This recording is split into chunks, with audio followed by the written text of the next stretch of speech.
Cryptilians and crypto crackheads. Today is June 14th, 2021, and right now is the initiation. That's a new word now, by the way, of timification, initiation. So, with all due respect of everybody and their perhaps crypto misery right now, turn it up to ×2 speed so the timification is more fun. Here we go. What we're going to do in this video is identify how Bitcoin has interacted with the daily 200 relative to where the weekly 10 is, so that you can get an idea of what's about to happen with a statistical probability, not a guarantee, in the short term. And you all already know what my midterm outlooks are. I've made multiple videos on the possibilities of how Bitcoin will react with the weekly 10. So this will be a quick recap on what things you can look out for the next couple days, perhaps week, something like that. Here we go. So we will go back to, we will start with the most recent. So during coronavirus dump, or so it's now been called in Bitcoin, so we're looking at Bitcoin on the daily chart. So if you go to TradingView, come up the day, and you do put on normal EMAs. Right now, I have on the 200 EMA and the 10 EMA, okay? All right, so one of the major ways, actually there are only two ways that Bitcoin historically rises above the 200 EMA, which is the orange, the 10 is the red, okay? So 10 and 200. There are only two main ways that Bitcoin gets above the 200. And here's one. It's a squeeze play, essentially. So a lot of pattern traders will say ascending triangle, but really what's happening in an ascending triangle in these cases is it's a battle between resistance and support. As the support approaches, and price is above the support, and it's hitting resistance, one of those will break first. It's not a question of it's a freaking triangle. It's not breaking out of a triangle. It's market psychology. People are seeing the same thing. They see this resistance. They see this support. People, who trade with knowing why things happen as opposed to it's a shape. If I can, I don't mean to rag on, but triangles do work. But these are the reasons why, I guess. And so the resistance broke first. The support was stronger, and I call this personally a squeeze play. Squeeze plays happen in both directions. So this, for example, was a squeeze play down. The red squeezed price in a descending triangle below. Patterns traders just say descending triangle, but here's why. The resistance won the battle, and the support lost the battle. Therefore, when the support lost the battle, it screamed down. Does that make sense? So this is what I call a squeeze play. Sure, it had a fake out here, but still a squeeze play. All right, so that's what I mean by squeeze plays. It's a battle between support and resistance, and when one wins, it usually creates a pretty big, either it's a big move up or down, or a big move up. Typically not this big. This is kind of monumental stuff. But not always. Oftentimes it could break above and just kind of retest and then move up later. But anyway, so one of the major ways is a squeeze play, described as, in full detail, what I just said. Or the other way is, and here's another squeeze play, so 2 in a row. Okay, and within the squeeze play, actually I'll go back to that here a little later. So I'm going to go back to this wick right here. Even though it was a squeeze play, it did have a little bit of it did have a wick above, and that can be tricky, and that might be what's going on. That might be what happens now. So the second way outside of a squeeze play is clearly the red did not squeeze price below the orange, so neither of them really broke. It's simply price just skyrocketed above. I mean, buyers stepped in. Or this was a bull trap, very orchestrated, and people with tens of millions of dollars, if not 100 million plus, created this trap on purpose because they wanted to buy Bitcoin lower specifically, so that they could set shorts and make money as it went down, then make more money and buy Bitcoin lower. Whatever the case, either it's a squeeze play or it blasts through. There really are not many other cases. I mean, I don't think there are. Look, I mean, blast through, right? In this case, it wasn't a bull trap. This was just, so what you're staring at now is the culmination of a year-long bear market like this, full of dead cat bounce. So that's a year's time. This was the pinnacle, 2017, top of 2020, dead cat bounce, dead cat, dead cat, dead cat.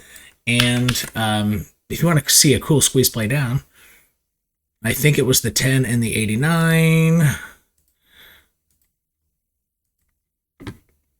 Let's make sure. Where the hell's my prize?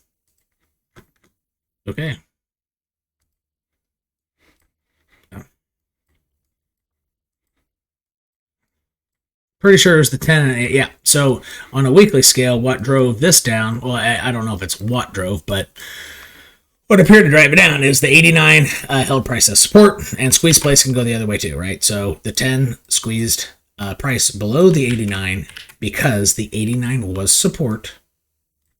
Either price was, and the red line or the 10 weekly EMA was the resistance. The resistance beat the support. And once the support broke, it's like your boat having a spring in the leak or a leak or a dam breaking. Just there's a flood, and this was a pretty major flood because it's on the weekly scale, right? So another squeeze play. All right. So let's go back to the daily though. We're focusing on the orange line. Okay. But that was that monumental drop and kind of the basis behind it. So so in this case, this was after that drop of the squeeze play on the weekly, big drop after a year plus of dead cat bounces, and then it just blasted through. I mean, I don't know how much farther back I want to go, but even in these dead cat bounces, it acted pretty similarly. There are only a couple ways. So this wasn't technically a squeeze play because price really didn't get squeezed too much. It just blasted through. Was it a dead cat bounce? Absolutely. Here, another big candle blasted through. What happened afterward, a lot of times that can be, there are a lot of reiterations or a lot of different ways that things can happen. But the day that it closes above, it either blasts through or gets a squeeze play. I mean, it's just really that simple. Here, it's not even a squeeze play either. It's simply blasted, rechecked, blasted, rechecked, blasted. So that would be a great way to make money if you're actively trading. That was really volatile. But the reason it was so volatile is look what had just happened. Price had just fallen from 20K. I mean, just it's almost a straight shot down. It's almost like sledding. So that's part of the reason why this one was so volatile, because price in general was volatile. That type of play doesn't happen, but that was a super volatile one. That's kind of an outlier, if I may say. Let's see here. So below the 200, let's go to all other times. That just the wick below. Okay, let's see if my theory holds up. So this one's more of a squeeze play, even though it didn't squeeze it for very long. But the support definitely beat the resistance, and it was kind of a big day up. I mean, that doesn't look like a big day, but I mean, it's still kind of charged up. 5% in a day. Yeah, it's not that much. And so this is kind of a mixture between the two, and that's what I was saying earlier. I wanted to come back to this. So sometimes it will look like you're going to have that blast through, but then the candle does not close above the 200. So if you want to zoom really far in, can you see that? It wasn't closing this one, even though this one did close above. This one closed below. And it blasted through and then actually ended up being a squeeze play based on the close of this red candle here. That candle, this candle here. So it looked like, and this could have been a whole 12 hours of that day, it looked like it was going to be a blast through, one of the main two ways that price gets above the daily 200. But in fact, it turned into a squeeze play. And squeeze play, it's not really a trading term. That's just how I see it. I'm fairly self-taught in trading, and so that's just what I call it, because that's how it makes sense to me. So another blast through scenario. Okay, so that wick that I just said that it looked like a fake out, it looked like it was going to blast through, and then it actually turned into a squeeze play. early, I think it was the third reiteration back from current price here. So that one, no, it was this one. It was the second one. So just 2 times ago, that price broke above the 200. It was very similar to what I just mentioned. For several hours of this day on that candle here that I'm highlighting right there, that candle, what this wick means is price in one day got above here. Price started at that line, went way up here. It looked super bullish. It looked like it was going to blast through. But then it said, whoopsie doops, I'm actually coming all the way back down here. And then it closed here, where the bottom of that candle is. And actually, it might have actually gone down first, came up, and then closed there. So either way, it looked like it was going to blast through. I would have to zoom in on the 4 hour, the 1 hour to really tell what happened in that day. So it either came down, blasted up, then closed here, or it blasted up, came all the way down, then closed there. But one of those two things happened. The same point remains in both reiterations. So what happens is, in the squeeze plays, for a quick moment, it could look like it's going to blast through, and then it comes back to a squeeze play. But one thing you noticed is the only times that you get a failed rally above the 200 is in dead cat bounces. So here's the really important thing. What happens, and this will relate to the weekly 10, actually, if you wanted to map it out, it was about here. So after the daily 200 is broken, price typically goes to flirt with the daily 10. We'll cover that here in just a second, though. However, when price doesn't stay above the daily 200, it typically means at least 1 or 2 dead cat bounces are in store. And your bull market's done. You will have to start a brand new bull market. If it cannot hold that. Okay? Now, it can, so bull markets, it can dip below, come above, recheck down, and then break above. That still counts. That's not a dead cat bounce. That's just volatility. And we can kind of see a reiteration of that. Let's see here.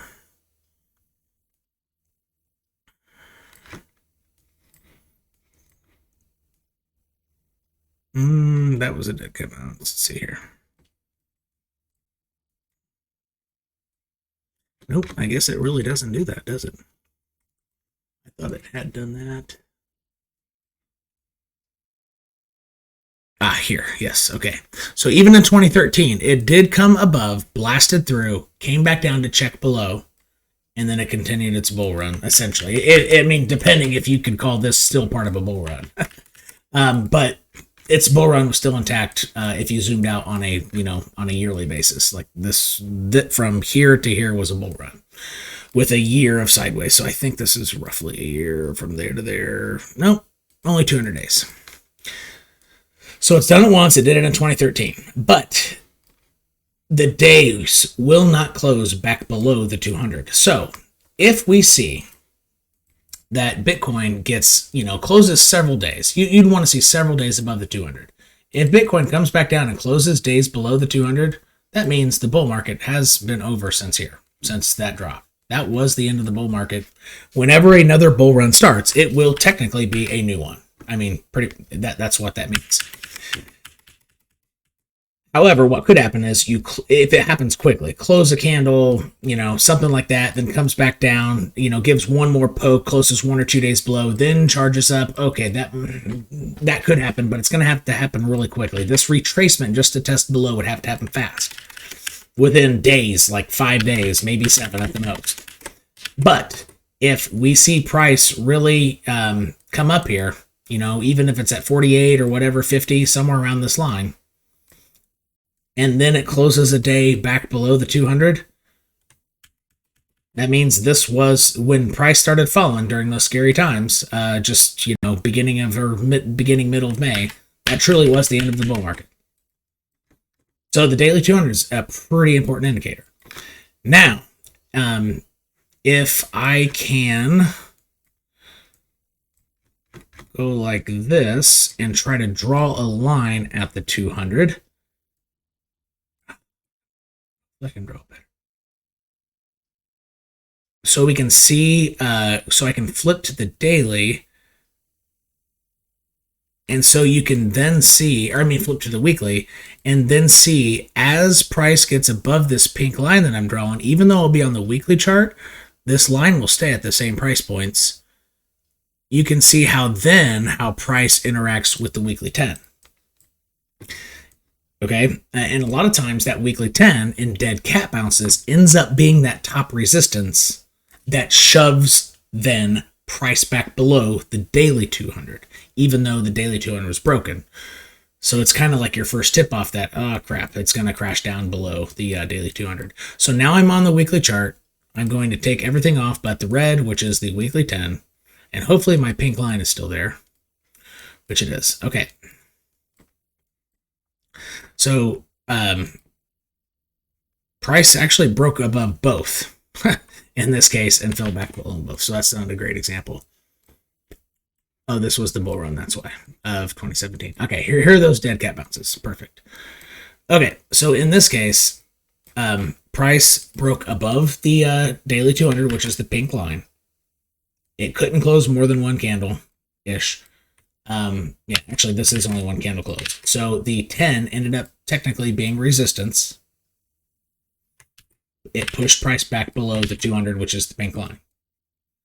So in most cases, that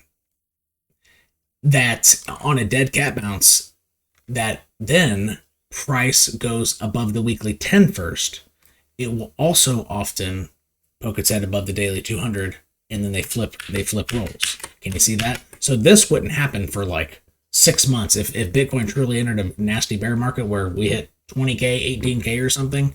So the rolls flipped. But in the meantime, for the first several or couple dead cat bounces, price will first pass the daily 200, which we've been focused on, which is now the pink line.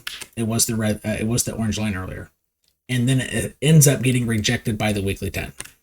Passes the pink, ends up getting rejected by the weekly 10. So what we can see here is that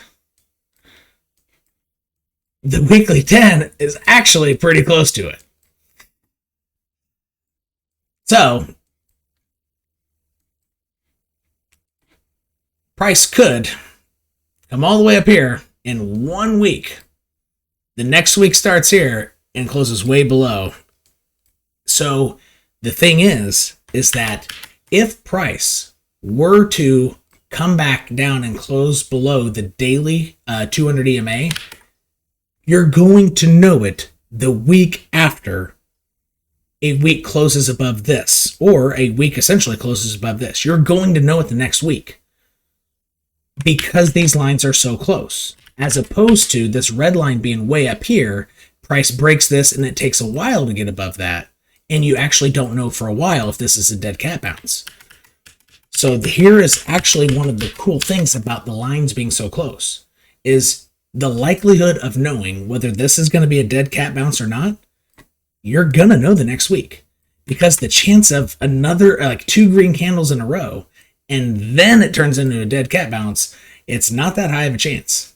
That's typically not how it works. You could have somewhere in the middle where you have a red week, then a green week, then a big red week. I guess that could happen, but it's not very likely. If we want to go back to the only time, really, that Bitcoin's ever had dead cat bounces, I guess it's had, actually, it's had dead cat bounces twice. So this is a dead cat bounce, or bull traps. You can call them bull traps, really. It's kind of the same thing. But look, it only closed, I guess that technically closed 2 candles above, but only 1 candle confident.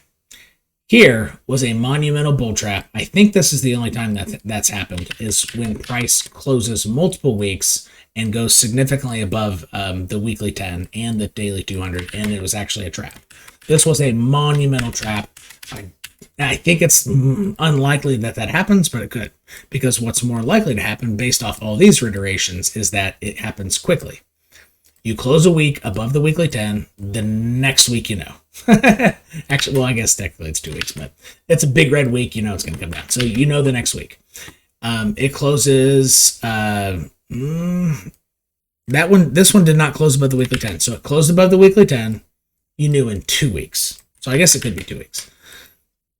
this reiteration here. So we're focused on the red line, not the pink line, I guess, even though they flip spots here.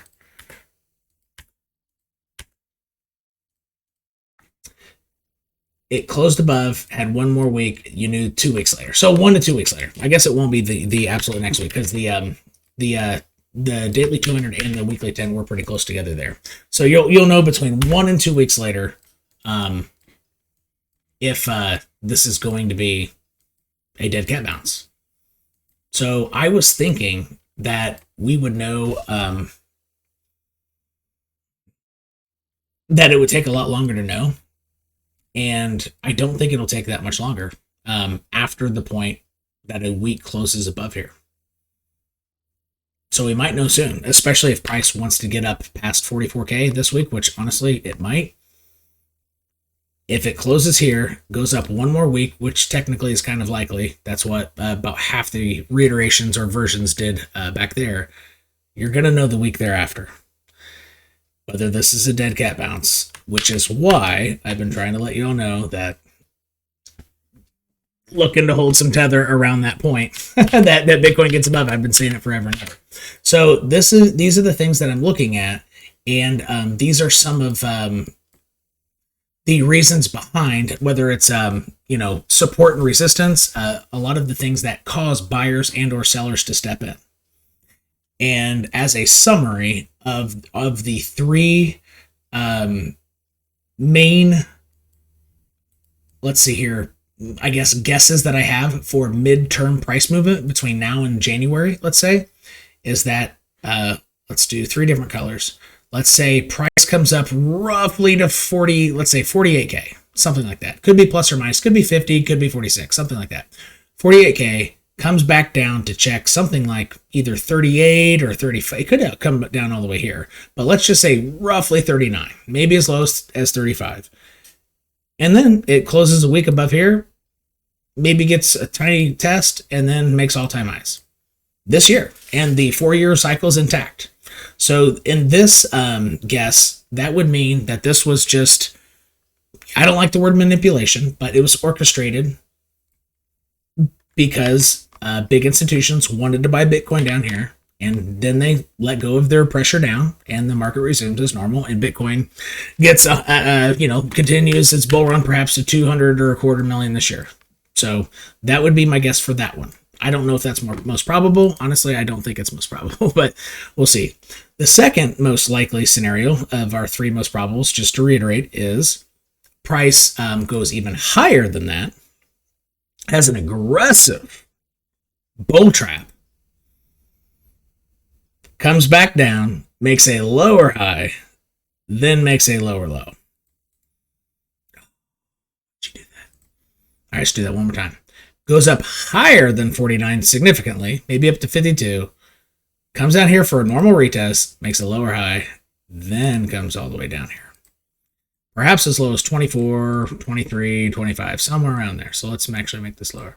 Makes a lower low, and we got to change the color of that. Let's color that one light red.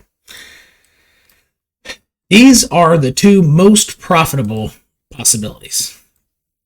Because as long as you're not holding small alts that lose 99% of their value, which they will if you hold it through this, in this version, to be able to buy alts down here, as long as you got out of alts, holding tether somewhere where Bitcoin made a retracement up here, you're going to be able to buy so much more Cardano or so much more B Pro or whatever you like, that this in 2-year time frame would actually be more profitable than that.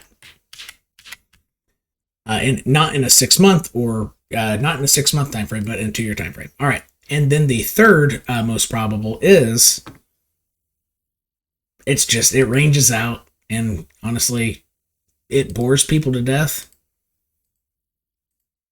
until it makes like some scare back down to 32 because people lost interest. There aren't many buyers in the market. And then institutions or big players realize, okay, we scared enough people out. That's all the farther it went. Market can resume, and it has a massive, massive, massive rally up. Oh, maybe similar to what happened but that one would take longer and probably be the least profitable. Similar to what happened here is this just bored people to death. A lot of people through here, I mean, had lost interest in Bitcoin, which is why the buy pressure was really low. And when coronavirus scare happened, since the buy pressure was low, all that had to happen was the sell pressure to increase just a little bit, and it tanked price. There is another time that people got probably pretty bored with Bitcoin, and that was 2013. Like, this was probably pretty boring. It was 200 days long or something to that effect. Yep, 190 days long. So those are the three most probable. I believe this is the least profitable. I think this is the most profitable within 2 years, and I think this is the most profitable within 6 months, or the second most profitable within 2 years. So honestly, as long as you don't die or retire in 2 years, I mean, kind of rooting for this one might be in your best interest. As long as you don't want your damn cake now. You know, I want cake now. Like, I mean, I wouldn't mind if this happened. That'd just give me a chance to buy more. Would that be good for crypto YouTube? No. I mean, viewership will lose, and most people don't have a 2-year mindset. Like, they want it now, and I totally get that. They were here for the party. The party's over, and they'll come back when Bitcoin's making above 60K. Like, that's probably how most of you will pan out. But I'm telling you, I'm trying to help you guys mentally, like, and emotionally. This is the most profitable, and kind of losing interest in crypto, and, you know, this is where the money's made, folks. If you think you made a lot of money, even though you probably didn't take your profits by buying from February. So this is, I mean, from buying here to there, that's all you did. Just imagine being able to buy down here before that next run up. And be a big, and so that's in line with my glory hole video. So these are the three most probable things that I see happening in the midterm. The beginning of the video was the short-term time frame in summary of the video. And I think I gave you the tools to be able to play both a squeeze play and or a big breakout. And as we approach that time, we will see how the price interacts with the weekly 10, so we can better get a grips on, is this going to end up being a dead cat bounce? And maybe we either head down or form a boring range for a year or half a year or not. And that's the summary of my video. So you all just got timified new viewers. If you liked what you saw, go ahead and subscribe, hit thumbs up. And if you do subscribe, you got to let me know if you want to be a crackhead, a crypto crackhead, or a cryptillion. You have to choose your crypto pronoun. They are both gender fluid and gender neutral. See you next time.